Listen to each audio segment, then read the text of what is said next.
statement. And who, may I ask, makes more fashion statements than those people who run around in brightly colored, tight underwear saving the world? I'm Nick in New York.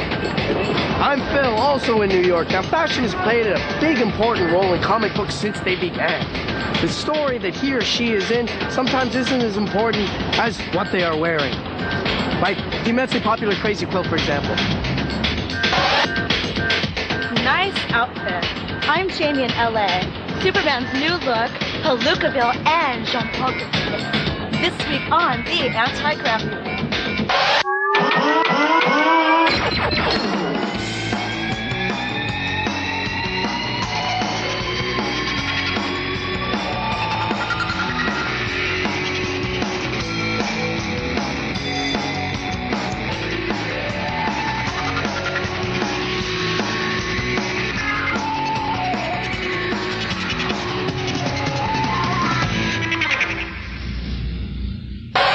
Everybody's talking about Superman's new look and powers. Nick went to DC to check it out.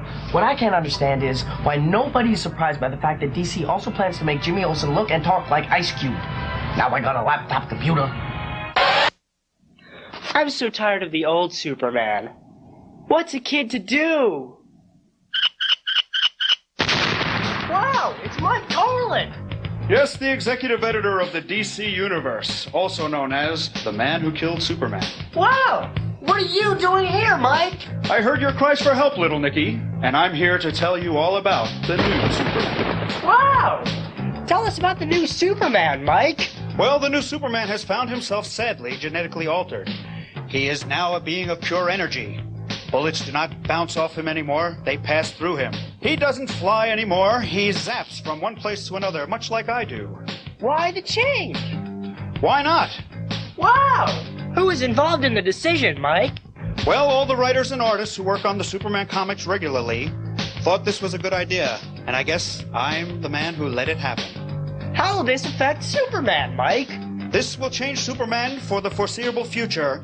He will now be a being of energy. He will save the world in many different ways. What will not change is that he still stands for truth, justice, and the American way. Is this change forever, Mike? Forever. An interesting concept. We never say never at DC Comics, but we also never say forever. Wow! I would like to ask the general public of North America to please stop worrying about Superman. He is in good hands with DC Comics. How do the fans feel about the new costume, Mike? Oddly enough, the older human beings feel very distressed, while the younger life forms say it's cool. Wow! Are you still bored with Superman, little Nicky? No way, Mike! Then my job here is done. Tell me more! I can tell you no more, save to request that you purchase Superman number 123 on sale in the middle of March at a comic shop near you. Okay, Mike. I'm off now to tell the rest of the world about the new Superman! Wow! Wow! Free jacket! I hate when that happens. Thank you, Mike Carlin. I know you're all wondering about Batman's new fall line, and when Swamp Thing will be releasing that new fragrance. Well, to answer those and other pressing fashion questions, Eugenie went to Paris to the source of fashion info, Jean-Paul Gaultier, or JP to his friends. Bonjour, it is Eugenie in Paris, France, and on the menu today it is Jean-Paul Gaultier. Because we detect an influence of superheroes and comic books on the world's greatest fashion designers, especially Jean-Paul Gaultier, fashion's #1 bad boy.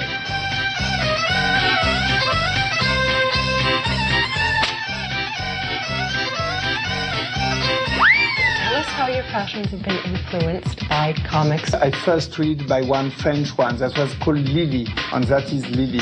She's very funny, very Parisian, and very couture in some way. So I loved her, and maybe I am doing a little of that job because of her. Now it's with me, you know. So it's like one dream that arrived to me. I am now part of it, of that cartoon. After that, I was very much influenced by one which is Barbarella. I think I put a lot of Barbarella in a lot of my clothes. I think it was good because it was sexy and strong. Of course, I was influenced by Batman. Popeye also, I forgot to. Of course, I looked at Popeye. Oh, can you imagine? No. Popeye is number one. I forgot that. That is the one. And I eat a lot of spinach. It didn't make difference for me. But anyway, Popeye, of course, is one of my favorite heroes. So if you could transform any superhero and give them a new makeover, a new look, what would you do? I think I should take Batman, but I should put him in skirt, of course. Of course, it cannot be something else. It's good that he shows a little of his feminine side, because I suspect he has some, so he has to show it. Palookaville, Wildstorm, and Utility Belt do's and don'ts. Up next. Okay, game reviews in 60 seconds or less. I'm going to talk about Star Wars Shadows of the Empire for the Nintendo 64. Check this out. If you're a big Star Wars fan, or if you're a big Nintendo fan, you definitely have to check this game out, because it's one of the best Star Wars games that have come out, really. Now, check this out. You can drive a snow speeder, you can down AT-ATs, you can shoot AT-STs, you can be Dash Rendar. Now, if you don't know who Dash Rendar is, Shadows of the Empire was a storyline that took place between Empire Strikes Back and Return of the Jedi. Very interesting storyline. It all has to do with Boba Fett and Dash Rendar and Prince Shizor. It's very interesting, and it really, really adds to the whole Star Wars trilogy. Now, the game itself, I have to give it 4 Gs out of 5. Why? The graphics are good. Okay. Sound is very good. The play is good, although it takes a little while to get used to the controlling of Dash Rendar. I was falling all over the place, but I have to give it 4 Gs out of 5 because it's a very, very good game. Definitely check this out if you're a Star Wars fan, or if you're a video game fan. 4 Gs out of 5. Shadows of the Empire. Seth is the story of a man hunting for a gag cartoonist. How does this fit in with our fashion theme? Seth wears clothes. Madonna, Cher, Sting. I'd handled cases for all the big one-namers. Now it was Seth. Why Seth?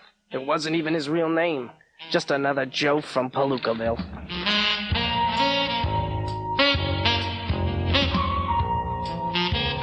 I checked all the local gin joints and dives. No sign of him. But I knew if I'd waited long enough, he'd show. I figured the best way to get the goods on Seth was to ask him straight out why he got into drawing comics. Funny, though, it wasn't what he said, it's what he thought that really got to me. As a child, you love comics. You get older, you start drawing them when you're a teenager, and then eventually, before you know it, even though you've kind of outgrown the stuff you're reading, you're a comic book artist whether you like it or not. Another hard luck comic book artist story. I'd heard it all before. What I wanted to know is where he got the name Palookaville from, and what did it mean? When I first started the series, I was looking around for a term that was sort of outdated or antiquated, and I went through quite a few, but Palookaville seemed like the right name. It comes out of on the waterfront, I think. I could have been a contender. Palookaville is about Seth's search for an obscure artist named Kalo. What was the big deal about this Kalo guy, and what did Seth want from him? Kalo was a gag cartoonist back in the roughly the 30s to the 50s, and a fairly obscure one. It's hard to explain what attracted me to him, besides the fact that I initially liked his work. But in real life, as I got deeper and deeper into collecting, looking for his stuff, when the time came, it seemed like a good framework for a story. I had heard that a lot of people were getting on the bandwagon. Seems like everyone wanted to take a trip to Palookaville. In the alternative community, there's a fairly small number of people that would be interested in what I'm doing anyway. And I suppose I was surprised that the series caught on with that crowd. It hasn't, taken the world by storm or anything. And that's pretty much the sort of response I expected. I told Seth I thought it was interesting that he had written Palookaville as an autobiography. I also told him to stop using my PI voiceover shtick. He didn't want to take my advice. I think you're naturally drawn to it because it's got the most ring of truth to it when you're writing. And it's the easiest way to steer clear of any kind of melodrama. I wonder what he meant by that. Well, another case wrapped up. The only thing left to do was to go back to my office, put my feet up, and wait for the next guy with no last name, no wonder in. I guess it was like Seth said, it's a good life if you don't weaken. We all want to be on the cutting edge of fashion, and superheroes are no exception. Old Superman outfit. Talked to 3 top-ranking fashion designers and asked them to rework some comic book characters for the 90s. $50, man. Whoa, too much, man. My favorite model is Chris, and he actually has a little bit of red in his hair, which he didn't have last year, which is perfect, because Archie has red hair. He has on, it's a ribbed Shetland sweater, which is just basically color blocks. He has on printed striped corduroy pants, and he has on Johnston & Murphy's saddle shoe, which is now done in brown and black. Just sort of a very 50s sort of high school thing. I think the period when you are a kid is very influential on what you do the rest of your life and the way you see things. Captain America was definitely needing some restyling in his costume as well as his accessories. He's just looking very covered up, and he's got a really great body. Here's the 90s version of Captain America, much more street smart, wearing stretched glitter pants. The boots are now under the pants. He's wearing a gold homeboy chain. The A, rather than being on the face mask, is now shaved into his head, and the shield has now a sort of a street weapon, a detachable star that can be used as a knife. So there he is, much sexier, much more contemporary. Since I never read comic books when I was young, and this was my first experience, I was shocked. Have you seen these things? I mean, Catwoman, she's like, it's like, this is like totally like a male erotic fantasy. I mean, she's like in thigh-high boots with a whip. I mean, it's like I dress like this often, actually. And, you know, I look almost exactly like this. I thought she should become a little more feminine. So I have her in a little slip. And over here, it's sheer, it's transparent, it's a little see-through, so, you know, for all you guys that love Catwoman the way she is, maybe this is a little compromise. Updated her mask, her hood here a little bit, into just some big wraparound glasses. And, oh, I gave her some utility belts, kind of like this, because, I mean, she doesn't even have pockets. Like, even Batman has a utility belt. Where does she keep her lipstick and everything? Overall, in general, kind of taking her from that 30s Vargas pinup girl to be a much cooler, more modern kind of girl of the 90s and even the 21st century. This just in. Amalgam returns. Challengers of the Fantastic, Iron Lantern, Magnetic Men, and Thorian of the New Asgards are due to hit comic stores in April. Batman and Robin, the animated series, is back in production. 22 new episodes and a straight-to-video movie are soon to be released. Acclaim launches new heroes, Trinity Angels, akin to John Woo meets Sailor Moon, and Quantum and Woody, described as Quentin Tarantino's Batman and Robin meets the Defiant Ones. Come on, people, what's wrong with you? The Man of Steel! Superman! I don't think they're going for it, Nick. Well, it'll make a nice area rug anyway, Phil. Now, wasn't he in the Legion of Superheroes? No, that was Batman's other sidekick, Kid Carpet, the Broadloom Wonder. Oh! Hey, what's up, fellow peroxide lovers? I'm Nick here in the center of fashion in New York City with Comicopia, my weekly chance to reach out to all the children in all the world. First up this week is Mythos #1. This is an odd book about a rock band called Strap and its struggle to the top. The story has a creepy gothic backdrop as band members have encounters with strange plant creatures, dogs back from the dead, and record producers with more piercings than you'll see on a trip to St. Mark's. The storyline to Mythos seems to be an homage to bands like Nirvana, with the lead singer of the band dying in early death. The writing is very nice on this book. It captures the pressures of being in a band while keeping the weird sci-fi feel of the book. The art is also notable. It has a very textured, gritty style to it, which complements the writing perfectly. Mythos, the final tour, is a great read. I give it 4 out of 5 Gs on the anti-gravity scale. Next, since we're talking about fashion, let's check in with a super cool chick, Supergirl, #7. Now, we all know Supergirl, but this latest incarnation is quite different from the classic. This Supergirl has merged with the body of a young girl, Linda Danvers. When Linda's parents come to visit, Supergirl is haunted by memories of Linda's past. Supergirl experiences a flashback where a younger Linda is taken from the ranks of a crooked church into the world of the occult by a mysterious man. The writing in this book is pretty cool. It shows how Supergirl is having trouble psychically separating from Linda. The drawing isn't bad either. It has a very nice feel to it with great coloring. It's great to see Supergirl with a new twist. I give it 3.5 out of 5 Gs on the anti-gravity scale. Last, in the spirit of true fashion, the most fashionable girl in comics, Sabrina the Teenage Witch, number 1. This is an enchanting tale of awesome trends and teenage heresy.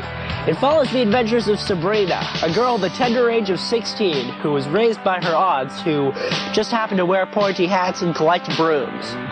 On the day of her 16th birthday, Sabrina discovers a shocking secret. She is indeed a teenage witch. Well, hilarity ensues as our girl attempts to control her budding powers. The book is drawn and written in a traditional Archie style and, surprisingly enough, fits in perfectly with the rest of the Archie titles. Sabrina really takes me back to my days on the witch circuit. I remember this one time we got a frog and... oh, well, never mind. This book is 3 out of 5 Gs on the anti-gravity scale. See you next time. So what if they draw people with unrealistic proportions? So what if they create an image of a woman that no human female could possibly achieve? They're snappy dressers, and that's all that matters.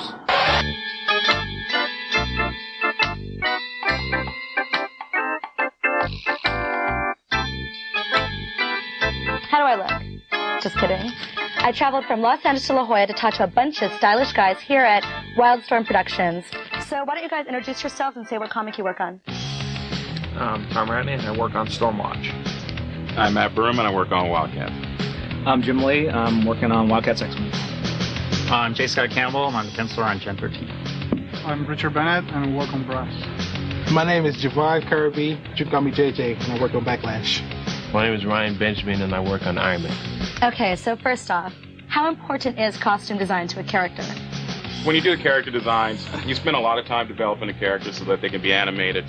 And nowadays, you think of them a lot in the context of multimedia. Okay, well, where do you get your ideas for the costumes, or do you have some sort of fashion consultant? We steal them from Jim's sketchbook. A lot of it actually comes from fashion. I watch a lot of VH1 and MTV, the fashion hour. Jim Lee rules the world with an iron fist. A lot of designers and stuff, the kind of things they do, I think, are actually influenced by things we do, and we're influenced by them because we tend to do very weird, kind of very slinky, tight, highly reflective costumes. I pick up ideas from everywhere. It's like, if you got it, I'm taking it and making it mine. It's just like I gave myself a seatbelt. I bought a check it out. It's tight, you know what I'm saying? I got a seatbelt and it works, you know what I'm saying? Hey. Well, what do you do to make the outfits original? It's influenced by real life things. Like, when the Gulf War was happening, you saw images of soldiers and those big moving superheroes that have belts with pouches and it look like, right. Basically a pouch, and they never use them for anything, but they look kind of cool. It's a fine line between making a costume look too complex versus the fact that you have to draw it over and over and over again. The characters have to have their own personality, and it should come out in their costume. And if you got 50 guys standing around, you got to be able to figure out which guy's which. Even if it's a little tiny shot, you got to be able to know who's who. A really coolly designed logo can really say a lot about a character. Or just the fact that if you see a silhouette of Batman and just see the ears, it's recognizable as Batman. It doesn't get confused for anything else. And I think sometimes that kind of simplicity, at least an element of that, is a good thing to throw into a costume. Like, I think there's a character in Gen 13, Freefall, and her distinguishing point is that she's got pink in her hair. And I think, hopefully, you don't distinguish or confuse her for any other character in the comic book universe simply because nobody else has a little pink stripe in her hair. The kinds of comics we do,